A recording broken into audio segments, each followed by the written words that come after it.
Bienvenidos a la segunda clase de la materia de recursos humanos. En la clase anterior definimos que había 7 áreas fundamentales dentro de la administración de recursos humanos. En el transcurso de las 3 clases restantes vamos a ir revisando estas 7 áreas y explicando cómo funciona cada una de ellas. Para empezar, vamos a revisar el área de empleos o área de reclutamiento y selección de personal, la cual es responsable de reclutar candidatos para un puesto y llevar adelante todo el proceso de selección. Los conceptos de reclutamiento y selección suelen utilizarse sin distinción, pero esto es un error, ya que si bien van de la mano y se complementan, apuntan a distintas cuestiones. El reclutamiento de personal, por un lado, es un conjunto de procedimientos que tienden a atraer candidatos potencialmente cualificados y capaces de ocupar cargos dentro de una organización.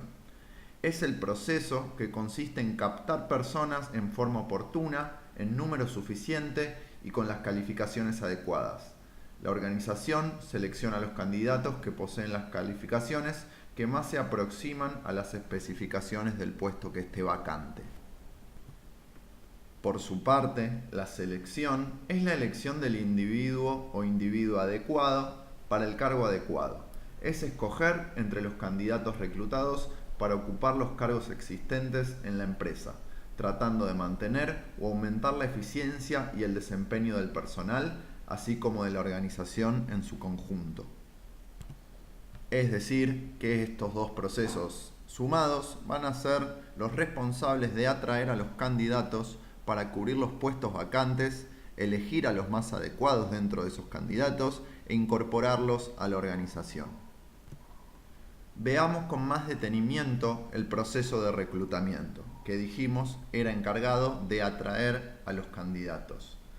Las fuentes de reclutamiento son los diversos sitios donde se buscan personas calificadas como candidatos potenciales. El mercado de recursos humanos está conformado por un conjunto de candidatos que pueden estar empleados o disponibles.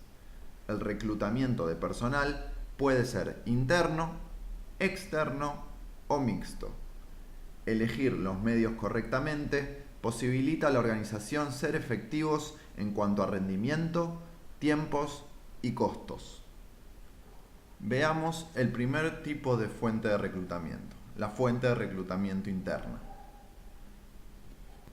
El reclutamiento interno se da cuando al presentarse determinada vacante, la empresa intenta llenarla mediante la reubicación de sus empleados, los cuales pueden ser ascendidos o trasladados a otro puesto. La gerencia debe tener la capacidad de identificar a los empleados actuales que puedan ocupar los puestos cuando estos estén disponibles. Para que el reclutamiento interno sea exitoso, debe implicar un buen programa de desarrollo y planes de carrera de personal. Las ventajas de esta fuente de reclutamiento son que es más económica, que es más rápida, que es más válida y segura, que es fuente de motivación, que aprovecha inversiones en capacitación y que fomenta el espíritu de competencia sana. Mientras que las desventajas es que no puede hacerse en términos globales, que exige que los nuevos empleados tengan potencial de desarrollo, que puede generar conflictos de intereses, que los empleados reubicados pueden perder creatividad por convivir con nuevos problemas y que se puede causar una posible incompetencia de los empleados en sus nuevos cargos. La segunda fuente es la de reclutamiento externo y se da cuando una empresa debe buscar más allá de sus propias fronteras para encontrar empleados. Opera con candidatos que no pertenecen a la organización. El reclutamiento externo incide sobre candidatos reales o potenciales, disponibles o empleados y puede implicar una o más de las siguientes técnicas: agencias de reclutamiento, anuncios en diarios o revistas, portales web como Zona Jobs, Boomerang, Computrabajo, LinkedIn, contactos en otras empresas, viajes de reclutamiento, ferias de empleo y reclutamiento en eventos. Las ventajas del reclutamiento externo es que trae nuevas experiencias a la organización, que renueva y enriquece a los recursos humanos de la empresa y que aproveche inversiones en capacitación y en desarrollo efectuadas por otras organizaciones. Las desventajas es que tarda más con respecto al reclutamiento interno, que es más costoso y exige inversiones, que es menos seguro que el reclutamiento interno y que afecta a la política salarial de la empresa. Por último, la tercera fuente es la de reclutamiento mixto, la cual se llama así porque utiliza ambos tipos de reclutamiento, el interno y el externo. Normalmente se utiliza por motivo de haber cubierto un puesto utilizando reclutamiento interno y que, indefectiblemente, el nuevo puesto que quedó vacante debe cubrirse con el reclutamiento externo. Para ser eficaz, el reclutamiento de personal debe atraer un número de candidatos suficiente para abastecer adecuadamente el proceso de selección. Es una actividad que tiene por objeto inmediato atraer candidatos para establecer con ellos el proceso de selección oportuno. Una vez que el reclutamiento fue realizado con éxito, se continúa con el proceso de selección de personal. Como ya establecimos, la selección es la elección del individuo adecuado para el cargo adecuado. Es escoger entre los candidatos reclutados para ocupar los cargos existentes en la empresa, tratando de mantener o aumentar la eficiencia y el desempeño del personal, así como de la organización en general. La selección debe mirarse como un proceso real de comparación entre dos variables. Por un lado, los requisitos del cargo a ocupar, y por el otro, el perfil y las características de los candidatos que se presentan o postulantes. La herramienta fundamental para el proceso de selección es la entrevista. La entrevista se trata de una situación bipersonal entre el selector o entrevistador y el postulante o entrevistado, con la intención de establecer una relación acotada en tiempo y espacio a través de la cual cada uno de los participantes pueda obtener su propósito. Para el selector o entrevistador es la oportunidad para conocer al candidato y poder detectar características personales, habilidades, experiencias que pueda contrastar con el perfil buscado. Es una situación adecuada para poder replegar los mejores recursos personales, satisfaciendo las expectativas del evaluador y conseguir el empleo. Es una conversación orientada hacia una meta en la que el entrevistador y el solicitante intercambian información. El objetivo del postulante o entrevistado va a ser tratar de demostrarle al entrevistador que es la persona adecuada e idónea para cubrir el puesto que está vacante. La entrevista tiene 3 etapas. En primer término, la preentrevista, donde el entrevistador se encuentra solo sin el candidato y prepara la entrevista. Debe leer varias veces el currículum del candidato y preparar las preguntas a realizar. Luego viene la etapa de la entrevista propiamente dicha, que es cuando se entra en relación directa con el sujeto. Se identifican 4 momentos: caldeamiento o entrada en calor, desarrollo, cierre y comentarios. Por último, el momento de la post-entrevista, que es un momento de reflexión. En esta instancia, el entrevistador va a armar un informe de cada una de las entrevistas que realizó. A su vez, existen distintos tipos de entrevista. En primer término, podemos clasificarla según la estructura. Existen entrevistas estructuradas, semiestructuradas y no estructuradas. Las entrevistas estructuradas se realizan a partir de un temario o cuestionario rígido, explorando temas previstos. Se trata de una situación estructurada. Nos brinda información que puede encasillarse dentro de un formulario. La entrevista semiestructurada incorpora mayores grados de libertad a partir de temas o disparadores. Si bien hay ciertos grados de libertad, esto es porque nos interesa especialmente examinar cómo se maneja el postulante. Este es el tipo de entrevista más utilizado. Por último, la entrevista no estructurada no se le ofrece ningún tipo de estructura. Se le da un puntapié inicial y luego sobre lo que va apareciendo se trabaja. La observación está centrada en cómo el postulante se maneja con el tiempo y con las ideas que quiere plasmar.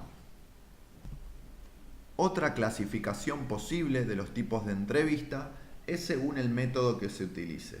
El método va a depender de la organización, el puesto vacante, la cantidad de postulantes que se reclutaron y otras variables. Pueden utilizarse distintos métodos de entrevista. Los más comunes son la entrevista personal, que es una entrevista de empleo común donde el solicitante o postulante se reúne en persona con el entrevistador. La entrevista grupal, que es una reunión en la que varios postulantes de empleo interactúan en presencia de uno o más responsables de la organización. La entrevista de panel, que es una reunión en la que varios representantes de una empresa entrevistan a un candidato en una o más sesiones. Y por último está la entrevista de tensión, que si bien no es un método muy utilizado, es una forma de entrevista que crea ansiedad para determinar cómo reaccionará un solicitante de empleo para determinar la tolerancia a la tensión. Es importante recalcar que más allá de la estructura y el método y el tipo de entrevista que se utilice, una entrevista de selección siempre tiene que ser una oportunidad de conocer al otro y observar cómo se comporta. Una entrevista semiestructurada es lo más aconsejable por razones prácticas, pero también por sus características propias. En una entrevista de selección se trata de averiguar la idoneidad de un candidato. Esto significa si es la persona adecuada o no para cubrir el puesto vacante. El diálogo en la entrevista de selección y la actuación verbal y no verbal del candidato nos permite conocer sus cualidades personales y profesionales, así como también su motivación para el puesto. A la hora de pensar en recomendaciones, existen consejos tanto para el entrevistador como para el entrevistado. Para el entrevistador es importante en primer término preparar la entrevista. La planificación de la entrevista evita que el entrevistador repita preguntas que ya están contestadas en el currículum. Es importante tener el currículum vitae del postulante leído y analizado para saber en qué cuestiones preguntar y ahondar. Otro consejo para el entrevistador es generar un clima de confianza. Es importante que el entrevistado se sienta cómodo y a gusto con el espacio. Es importante también ser profesional, cortés y no intimidarlo. También escuchar activamente y no hablar demasiado y observar el lenguaje corporal del entrevistado. Las recomendaciones para el entrevistado o postulante es, por un lado, analizar el empleo, saber bien para qué puesto se está postulando, cuáles son las tareas y responsabilidades, qué se espera de él, el horario a cumplir, etc. Por otro, investigar a la organización, saber a qué se dedica, cuál es su actividad, su misión, su visión, etc. También, estar seguro de cumplir con los requisitos del puesto. Existen dos tipos de requisitos para un puesto de trabajo: los incluyentes y los excluyentes. Los incluyentes son aquellos que se recomienda tener, pero si no los tenemos, podemos postularnos igual. En cambio, los excluyentes son aquellos que sí o sí debemos reunir para postularnos a la vacante. Otro consejo para el entrevistado es preparar la respuesta a las preguntas más comunes, ya que hay preguntas que en casi todas las entrevistas se realizan. Es importante tener ensayada alguna respuesta y estar preparado, sin perder la naturalidad y que no parezca que uno está repitiendo un guión. Es importante también estar lo más tranquilo posible y relajado y hablar y expresarse con claridad. Llevar toda la documentación que se pida, no olvidar el documento de identidad por si lo piden para ingresar a la empresa. Llegar 5 a 10 minutos antes del horario pactado y vestirse apropiadamente. Una vez que el postulante fue seleccionado, entrevistado y elegido, inicia su ingreso a la organización. Muchas empresas realizan un proceso de inducción para ayudar a los nuevos empleados en este proceso de adaptación. Ahora bien, ¿cómo podemos conocer cuáles son los puestos dentro de la organización y cuáles son los puestos para los cuales vamos a seleccionar a los candidatos? Toda empresa tiene una misión, que en otras palabras lo definimos como la razón de ser o el para qué existe dicha organización. Es por eso que se establecen un conjunto de estrategias que deben ponerse en práctica para poder alcanzar dicha misión. Para poder ejecutar dichas estrategias, la organización diseña organigramas. Esto se define como la representación gráfica de la estructura de una empresa, en la cual se muestran las relaciones entre sus diferentes partes y la función de cada una de ellas, así como de las personas que trabajan en las mismas. Dentro de estas estructuras u organigramas hallamos los puestos de trabajo que componen la organización. Aquellos puestos son los que finalmente van a ejecutar y a llevar a cabo la misión de la organización. Puesto de trabajo se define entonces como el lugar o área ocupado por una persona dentro de una organización, empresa o entidad donde se desarrollan una serie de actividades las cuales satisfacen expectativas que tienen como objetivo garantizar productos, servicios y o bienes en un marco social. Para conocer las características y especificidades de cada uno de los puestos dentro de la organización, se realiza el proceso de análisis y descripción de puestos. El proceso de análisis y descripción de puestos de trabajo se subdivide en dos partes. Primero se realiza el análisis y luego la descripción. El análisis es el proceso de identificación del puesto a través de un conjunto de técnicas de recopilación de información con la finalidad de estudiar las tareas, actividades, los factores técnicos y ambientales del puesto, así como las habilidades, conocimientos, aptitudes y responsabilidades que se requieren del trabajador para la ejecución satisfactoria de las tareas. Una vez relevada toda esta información y hecho el análisis, se vuelca todo lo recabado en la descripción del puesto. La descripción del puesto surge de la documentación de la información relevada durante el análisis. Es el relato detallado de las actividades, funciones y atribuciones contenidas en el conjunto de responsabilidades de un puesto de trabajo. Es por eso que finalmente se los considera como un proceso conjunto, ya que uno necesita del otro. Existen distintas metodologías para realizar el análisis y recabar toda la información necesaria para luego plasmarla en la descripción del puesto.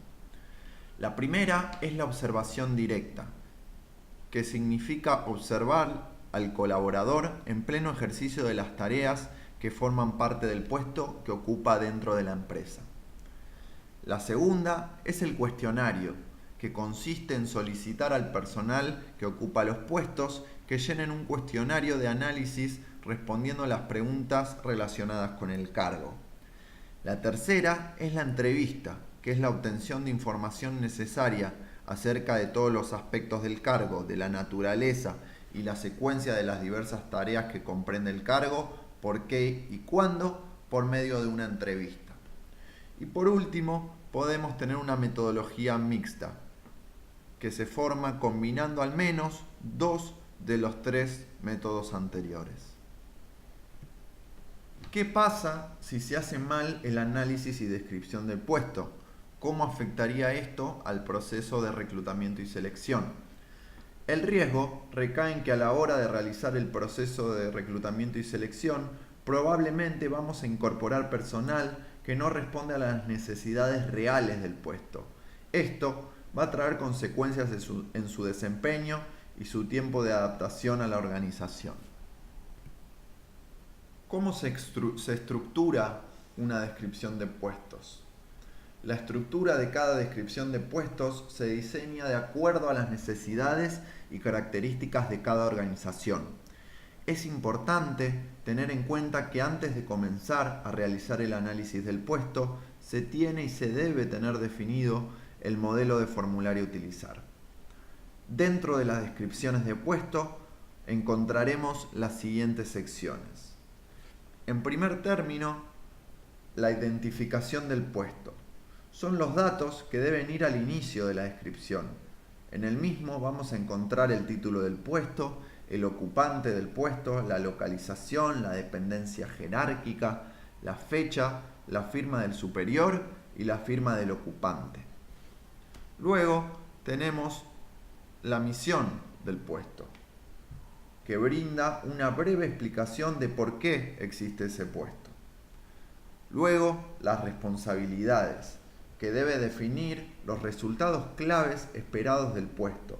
Son declaraciones breves que establecen una descripción detallada de las responsabilidades por las cuales el puesto es responsable.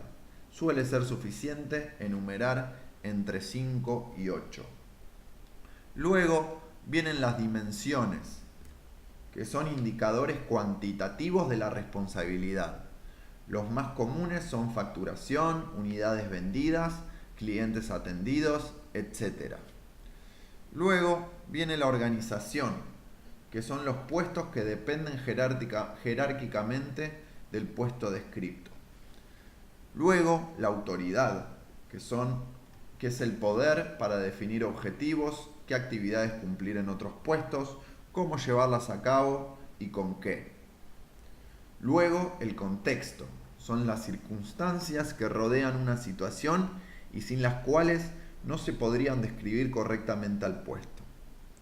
Luego vienen los principales conocimientos, experiencias y habilidades, que incluyen la educación mínima y deseable requerida, experiencia mínima y deseable requerida, conocimientos necesarios para desempeñar funciones y el perfil personal deseado para ocupar ese puesto.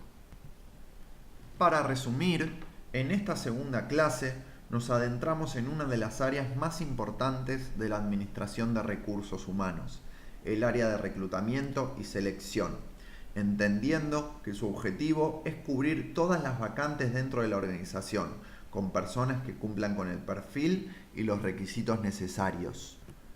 Para esto, revisamos las diferentes fuentes de reclutamiento y sus diferenciaciones, la entrevista y sus características, el proceso de inducción para la adaptación de los nuevos empleados y el análisis y descripción de puestos como pilar para que todo este proceso funcione.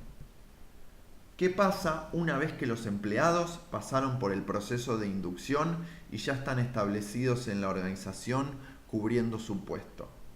¿Qué otras responsabilidades tiene la administración de recursos humanos? En las próximas clases iremos respondiendo a estas preguntas e iremos revisando las áreas de la administración de recursos humanos restantes. Muchas gracias.